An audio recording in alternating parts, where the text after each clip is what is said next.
छोटे कपड़े वाली बहू। आईने के सामने खड़ी होकर रितिका तैयार हो रही थी। उसने मिनी ड्रेस पहन रखी थी, लाल रंग की लिपस्टिक और आंखों में काजल लगाकर वो बहुत ही सुंदर दिख रही थी। उसने बालों में अच्छे से जूड़ा भी बनाया था। अपनी खूबसूरती को आईने में निहारते हुए वो गालों में पाउडर लगा रही थी। रितिका, थोड़ा टचअप कर लेती हूँ, शादी में जाना है तो मेकअप तो थोड़ा हैवी होना चाहिए ना, तभी तो लोगों की नज़र दूल्हा दुल्हन के अलावा मुझ पर भी पड़ेगी। कुछ देर बाद वो पूरी तरह तैयार हो गई, लेकिन उसे डियो नहीं मिल रहा था। उसने इधर उधर देखा लेकिन डियो नहीं दिखा। रितिका, ओह ये डियो कहाँ चला गया? यहीं तो रखा था, रवि से पूछती हूँ। उसके बाद उसने ऊंची हील वाली सैंडल पहनी और खट खट करती हुई ड्राइंग रूम में आई, जहाँ उसका हस्बैंड रवि मोबाइल में गेम खेल रहा था। रितिका, तुमने मेरा डियो देखा है क्या? लेकिन रवि मोबाइल गेम में इतना व्यस्त था कि उसने अपनी वाइफ की बात सुनी ही नहीं। एक दो बार रितिका ने फिर से रवि से वही बात पूछी, लेकिन वो तो मोबाइल गेम में पूरी तरह घुसा हुआ था। ये देखकर रितिका को गुस्सा आ गया और वो रवि के पास गई और उसके हाथों से उसका मोबाइल छीन लिया। रवि, अरे ये तुम क्या कर रही हो? ये बोलकर उसने जैसे ही अपनी पत्नी की ओर देखा, वो देखता ही रह गया। कुछ देर रितिका भी उसे घूरते हुए देखती रही और फिर, रितिका क्या बात है, तुम मुझे ऐसे घूर कर क्यों देख रहे हो? पहले तुमने मुझे कभी देखा नहीं है क्या? रवि, तुम ये पहनकर जा रही हो शादी में, इस मिनी स्कर्ट में? रितिका, क्यों, कुछ खराबी है क्या इसमें? रवि, अरे नहीं खराबी नहीं है, लेकिन तुम्हें पता है ना कि कितनी ठंड है बाहर। हर दिन न्यूज में ठंड के कहर की खबर छप रही है। अगर तुम ऐसी ड्रेस में जाओगी तो लोग क्या कहेंगे?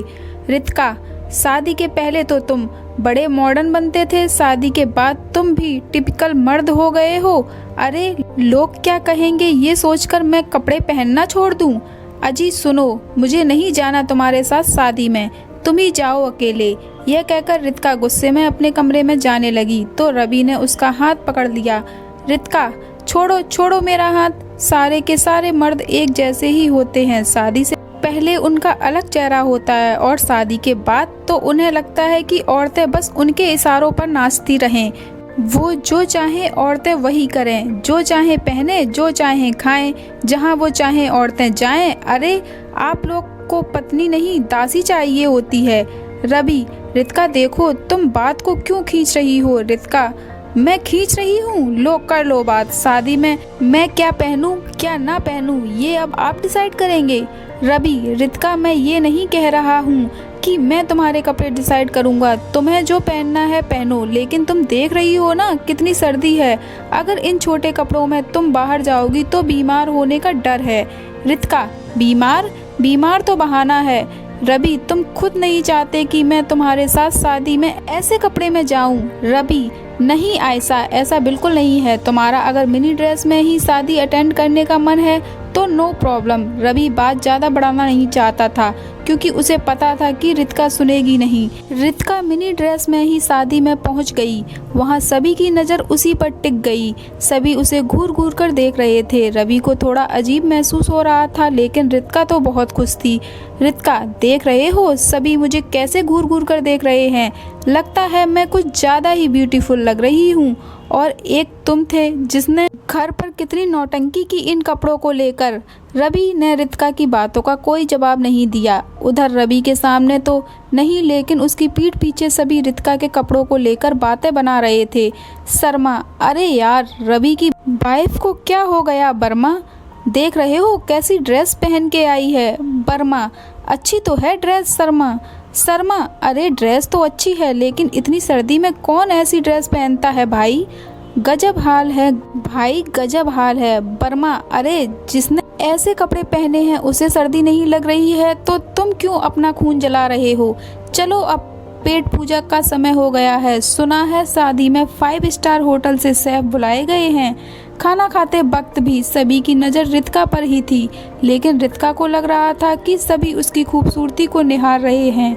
रितिका, रवि, सभी लोग मुझे घूर रहे हैं और एक तुम हो कि खाने पर टूट पड़े हो। एक सेल्फी तो ले लो।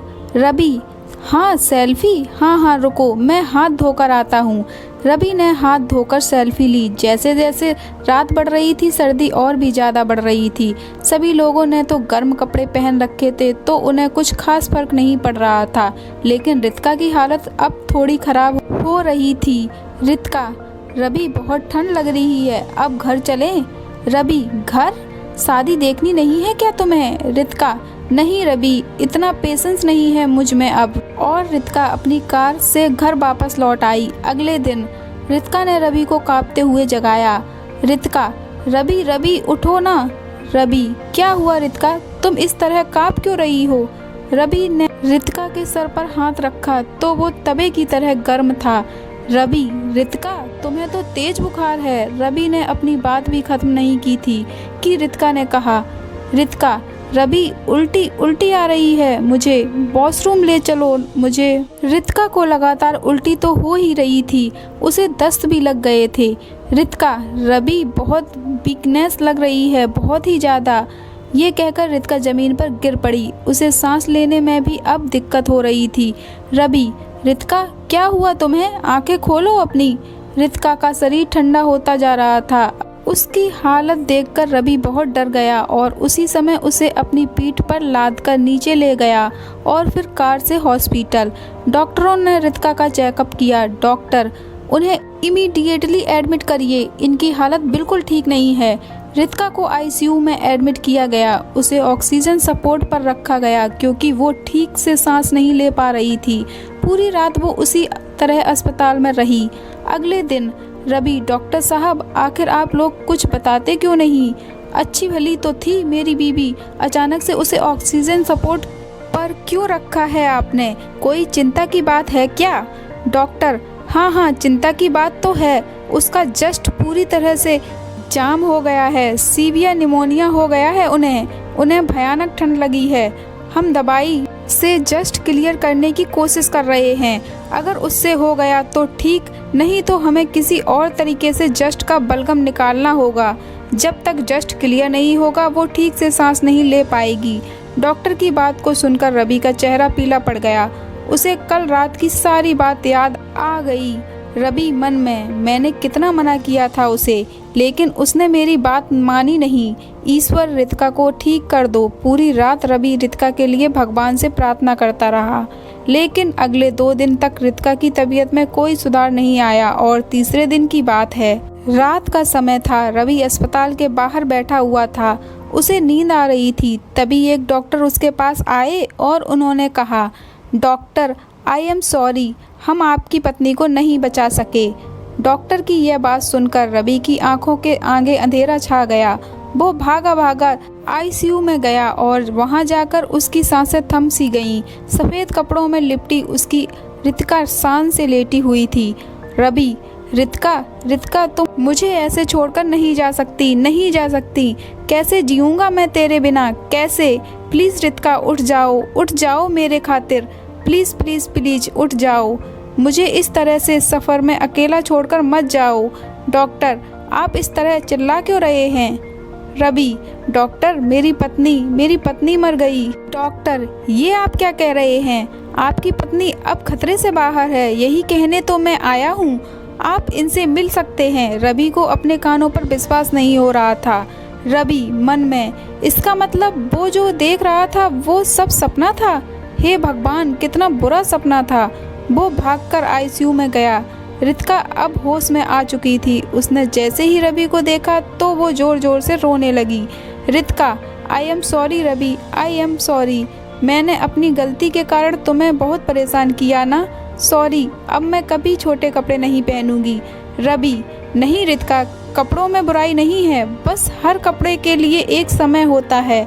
अब स्विमिंग पूल में हम लुंगी पहनकर रहेंगे तो कितने फनी लगेंगे, क्यों है ना? रवि की बातों को सुनकर रितिका ने उसे मुस्कुराते हुए गले से लगा लिया। यह कहानी आपको कैसी लगी और इसी प्रकार की कहानियों को सुनने के लिए मेरे चैनल को सब्सक्राइब, लाइक एंड कमेंट करें। Thank you for watching.